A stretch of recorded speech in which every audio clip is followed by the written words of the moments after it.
acompanhando. Quando chega em 2021, com a pandemia, 2020, 2021, quando a gente pensou que a pandemia ia parar, a pandemia volta. E volta com grande força. E aí chega o mês de fevereiro, depois de um atendimento na igreja, eu vou e pego Covid-19. Pego Covid, depois a minha esposa pega Covid também. Quando a minha esposa, eu pego Covid, eu fiquei muito mal. Fiquei mal na cama fazendo tratamento, eu não conseguia nem andar. Muito, muito mal mesmo. E a minha esposa com Covid, mas era como se ela fosse assintomática. Ela super bem. Ela cuidando de mim, ela fazendo comida, fazendo tudo.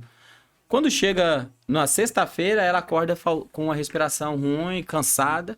E aí, quando eu percebi, eu já estava com Covid levando ela no médico.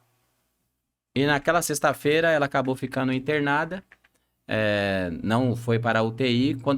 E aí, na Covid, é muito ruim, porque você fica 24 horas sem ter notícias. Isso foi na sexta. Quando foi no sábado, eu tive notícias de que ela estava no oxigênio com 3 litros. No domingo, eu recebi a notícia de que ela estava indo muito bem. Que já tinham diminuído já o oxigênio dela e provavelmente na segunda-feira ela seria tirada do oxigênio e tranquilo. Então, super feliz. Aí na segunda-feira o telefone toca, atendo, aí o doutor fala, ó, a paciente Edmeire, ela não conseguiu, ela teve uma piora no quadro, então a gente teve que colocar ela no oxigênio com 5 litros, não funcionou, com 10 litros não funcionou, a gente colocou com 15 litros, que eu imaginei, com 15 funcionou, e eles falaram, não funcionou e a gente teve que entubá-la. E ali eu tive que mandar a mensagem, perguntar, é grave, doutor? Ele falou, eu não posso mentir pra você, é uma situação complicada. E ali a Mary foi entubada, veio o desespero, e aí vem o sentimento. E aí eu poderia... Aí de novo. Eu poderia, mas dessa vez eu não senti. Mas eu poderia, puxa, eu peguei Covid, ela pegou Covid de mim e tá nessa situação. Aí, isso foi na segunda-feira, dia 8 de março. Quando foi no dia 10 de março, eu consegui, por eu ser pastor, fazer uma visita religiosa. Então, eu visitei ela no hospital. Ela estava entubada. Quando eu cheguei, eu comecei a falar, mesmo entubada, ela chorou, ela se emocionou. E na sexta-feira seria meu aniversário. E aí eu falei com ela assim, na sexta eu vou vir comemorar meu aniversário com você. E ela entubada, mas se emocionando. Todo mundo ficou bem, assim, chocado com o que estava acontecendo ali naquela UTI. E aí eu voltei feliz. Mandei mensagem nos grupos da igreja, obrigado. Porque ela estava bem. E aí quando foi na sexta-feira, eu consegui novamente uma visita. Aí fui na visita, quando eu entrei na UTI, aí ela não reagiu a nada. Eu falava e ela não reagia, não teve nenhuma interação. E aquele sentimento ruim. Aí eu saí. Quando eu saí daquela UTI, eu tinha que aguardar a assistente social ir me buscar naquele andar. Quando eu saí, que eu tirei a roupa, me veio um desespero, uma aflição na minha alma que eu pensava assim, nossa, foi a última vez que eu a vi, um desespero. E eu queria voltar, mas não podia mais. Saí daquela visita, peguei o carro, fui lá para a Raposo Tavares, andando, chorando e um sentimento ruim. Liguei para minha mãe, ó. Eu já volto pra casa, que meus pais estavam lá no sítio, tomando conta dos meus irmãos e ficaram com a gente naquele período que ela estava entubada. Resumindo, queridos, aquele sentimento foi na sexta, na segunda-feira eu pedi para visitar, não deixaram, e aí foi uma negociação no hospital, e aí na quarta-feira à noite eu recebi a notícia que eu conseguiria visitá-la na quinta-feira. Aí quando me deram o ok, eu pensei, então aquele meu sentimento de que eu não veria ela novamente foi falho. Eu vou vê-la amanhã à tarde, 16 horas. Mas 18 de março, quando foi 10 horas, eu recebo o telefonema do hospital de que o médico queria me ver, que era para eu levar o RG dela. Então ali eu sabia que eu teria uma notícia ruim. E aí quando eu chego no hospital, de fato, a minha esposa, com 34 anos, linda, havia falecido, não havia resistido. E aí eu falo muito que eu tinha duas opções naquele momento. Ou eu me sentia mais uma vez uma vítima da Covid, um número na estatística lá dos jogos de futebol, não sei quantas pessoas, quantos enlutados, quantos óbitos.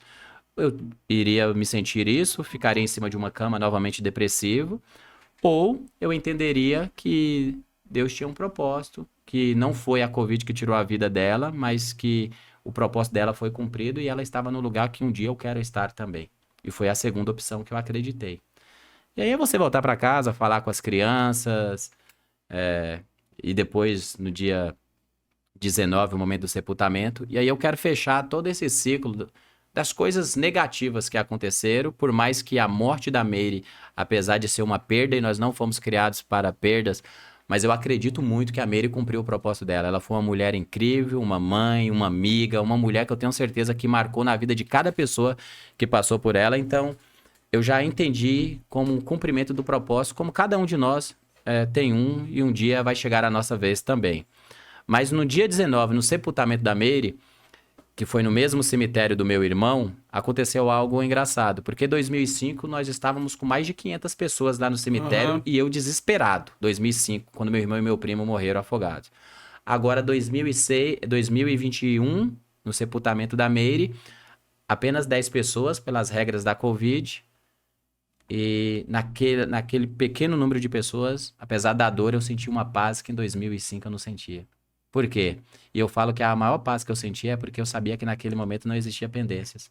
E quando eu falo pendências, não quer dizer que o meu casamento nós não tivemos as lutas, as adversidades, que foram algumas, mas a nossa capacidade da gente sentar, da gente dar nome, da gente resolver, foi maior. Então, não existia aquele sentimento, puxa, eu poderia ter feito isso pela Meire e eu não fiz. Eu deveria ter agido. Por que que eu fui agir? Não. Aquele momento era como se nós tivéssemos cumprido o que nós, no dia do nosso casamento, nós fizemos nos nossos votos. Que nós nos amaríamos até que a morte nos separasse. E assim foi. Depois eu fui continuando minha vida. Naquele primeiro momento eu pensava, nunca mais eu vou me relacionar com nenhuma mulher, agora será só eu e os meus filhos, o meu ministério, vou cuidar de vidas. E assim vai ser. E aí começou um processo. Eu fui muito assediado naquele primeiro momento, de muita gente procurando, muitas mulheres querendo ter relacionamento, falando que queria cuidar de mim, cuidar dos meus filhos. E naquele momento, quanto mais aparecia, parece que eu cheguei a um momento que eu falo que eu fiquei até com nojo.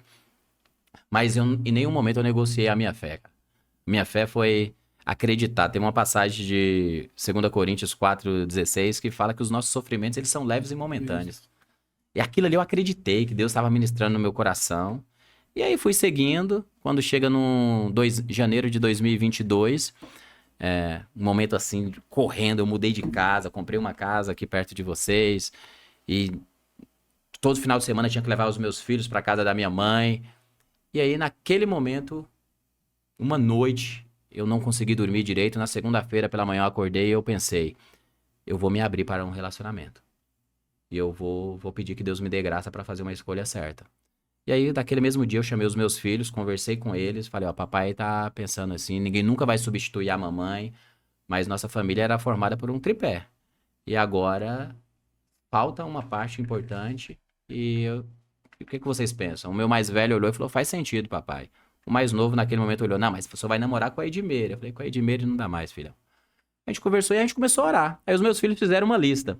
Essa lista é engraçado, eu gostaria até de ler essa lista aqui, se vocês me permitem, porque principalmente tem uma fala do mais velho nessa lista que me marcou muito. Eu estava dirigindo o carro e eles fazendo a lista. E aí quando o mais velho colocou algo, eu parei assim, eu olhei, mas por que você falou isso? Porque eles colocaram assim, características para a namorada do papai. Que faça o Senhor feliz, que cuide do Senhor, que esteja bem com ela mesma. Olha o que o mais velho colocou. Caramba. Que essa pessoa ela precisava estar bem com ela mesma. E eu acho que isso vale a pena a gente pensar um pouquinho aqui, falar sobre um pouquinho de resiliência. Porque para que nós fiquemos bem com a gente precisa enfrentar os nossos medos, as nossas dores e as adversidades. E enfrentar, porque a palavra adversidade, adversidade não, a palavra resiliência. Hoje todo mundo fala, você precisa ser resiliente, as pessoas precisam ser resilientes.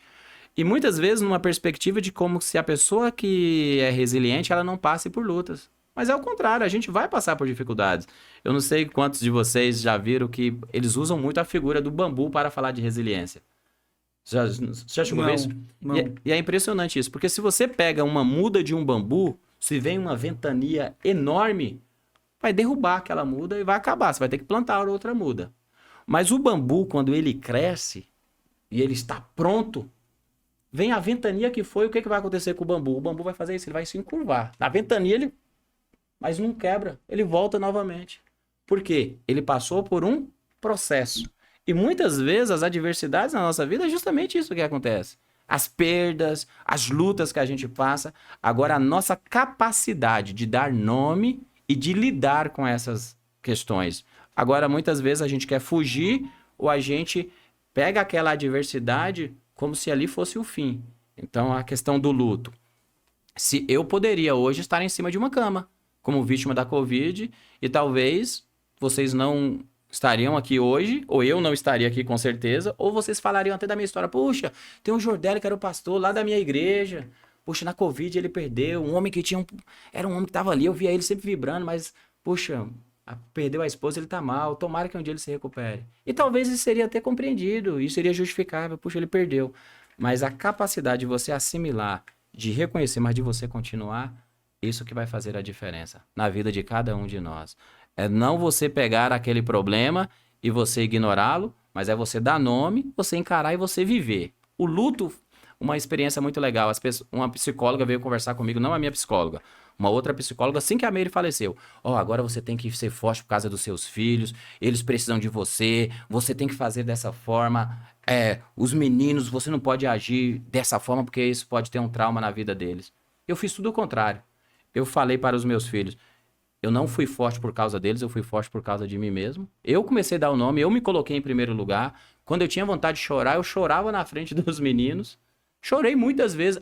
Quantas vezes o João pequenininho vinha, só tá com saudade, né? Eu falava assim. Ele vinha lá e me abraçava e eu começava a chorar de soluçar. Mas isso criou um ambiente que muitas vezes ele vinha, parava assim e falava, tô com saudade, e as lágrimas no rostinho dele. Eu falava, vem cá, eu abraçava e ele chorando.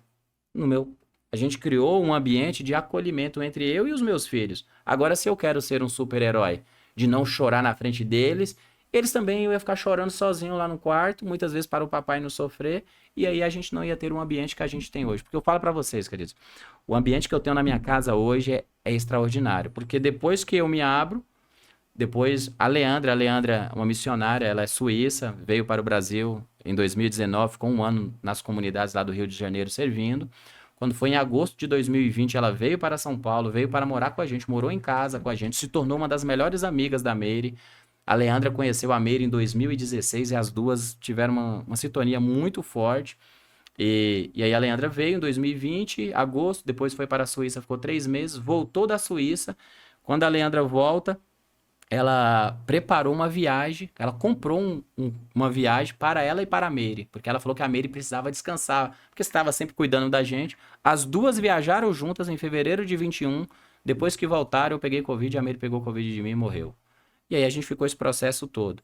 Quando é em 19 de fevereiro de 2022, eu estou na feira lá em Vila São José, veio uma tia dela da Suíça, tinha um outro casal da Suíça aqui no Brasil, a gente foi lá mostrar o espaço da igreja, a gente foi comer um pastel na feira. Cara, do nada eu olhei pra Leandra por volta de 11h50, meio-dia, daquele dia 19. Ela tinha mordido o pastel, ficou com a boca suja, um pedacinho de pastel. Eu só olhei e falei, Lê, limpa a sua boca.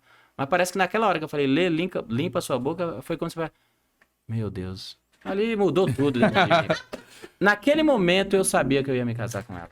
E eu não entendia. Eu fiquei uma semana em crise, porque aí você começa a falar, o que vão pensar? Ela era amiga. E o que ela vai achar? Ela poderia achar que era loucura minha. Porque o suíço, o europeu, ele é bem mais reservado. Nunca teve uma questão de sentimento, de olhar nada. E ali eu fiquei uma semana ali em guerra comigo mesmo. Até que no dia 25 eu fui, compartilhei com ela o que estava acontecendo. Que quando ela me escutou, ela falou, tá, obrigado. Obrigado por compartilhar. Mas já percebeu que ela deu uma olhadinha diferente também, não? Não, ali não. Aí ela falou obrigado, até então nada, ela falou obrigado, mas aí eu fui querer já falar, mas a gente é amiga, eu não quero que você ache que eu tô faltando com respeito. Ela falou, calma, tudo bem. Isso no dia 25, quando você conversou com ela. De 25 para 26. E aí é engraçado, porque ela foi pensar, ela foi começar a olhar na história aquilo que ela buscava para a vida dela, e a gente começou a conversar.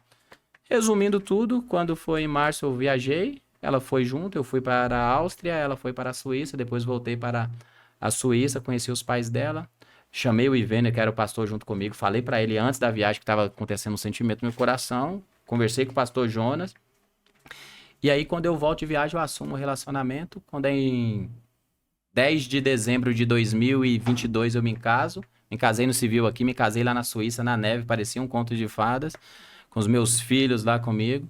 E aí eu entrei em 2023. Porque aí você vai, e agora? Qual vai ser a realidade? Em casa, os filhos, a cabeça. Queridos, quando eu sento na mesa, o ambiente, a gente fala da Meire, A gente fala dos nossos sentimentos. Porque Sem nenhuma trava. Sem nenhuma trava, porque é de verdade. Não tem essa questão de pender, não tem essa questão de, foi feito um jeito. É de verdade, a gente tá vivendo a vida. E eu falo pra vocês, eu nunca estive tão feliz na minha vida como que eu estou agora. E por quê? Porque eu tive a coragem de me permitir viver a minha vida. E eu tenho utilizado muito essa fala, permita-se viver a vida, porque a vida é para ser vivida. Muitas vezes nós vivemos escravos de um passado, vivemos um momento da história que as pessoas vivem mais ou escravas do passado, ou ansiosas, ou com crise de ansiedade por aquilo que está por vir. Ou excesso de passado ou excesso de futuro, né? E deixam de viver o hoje. E o hoje, e posso falar para vocês, porque depois de perder a Meire, aí eu valorizo isso ainda mais, a sua família, os seus filhos, é a sua prioridade. Independente do que você faça, você falar que é o seu tempo, é trabalho, é dinheiro. Se você quer se tornar uma pessoa próspera, invista o seu melhor para a sua esposa e para os seus filhos. Não negocie isso por nada na sua vida. Se você fizer isso, eu tenho certeza que você vai ser uma pessoa próspera, uma pessoa muito bem sucedida, independente do recurso que você tem na sua conta. Porque tem muita gente que tem muito recurso financeiro, mas não experimenta o melhor, que é o tempo de prazer com a família. Então, meu conselho para todo mundo que eu falo hoje, cara, invista o tempo com a sua esposa, sorrir, contar história. Hoje, às vezes, eu deixo os filhos na escola, 13h30, no meu dia de folga, que é sexta. Vamos lá em Guarujá? 13h30, eu vou lá em Guarujá, eu chego lá, às vezes 15h30, 15h40, eu fico 40 minutos dentro do mar, volto, a gente toma um cafezinho e volta. A gente passa mais tempo na estrada do que lá. Mas as memórias que são construídas, as conversas, o ar, só de mudar de ambiente. E às vezes a gente fala, não tenho dinheiro. Você não tem dinheiro, talvez, para ir naquele melhor restaurante, mas você tem dinheiro, talvez, para ir na feira comer um pastel, para ir no Zequinha tomar Esquinas Grill, comer um espetinho. E essas memórias, andar de mãos dadas, isso faz toda a diferença.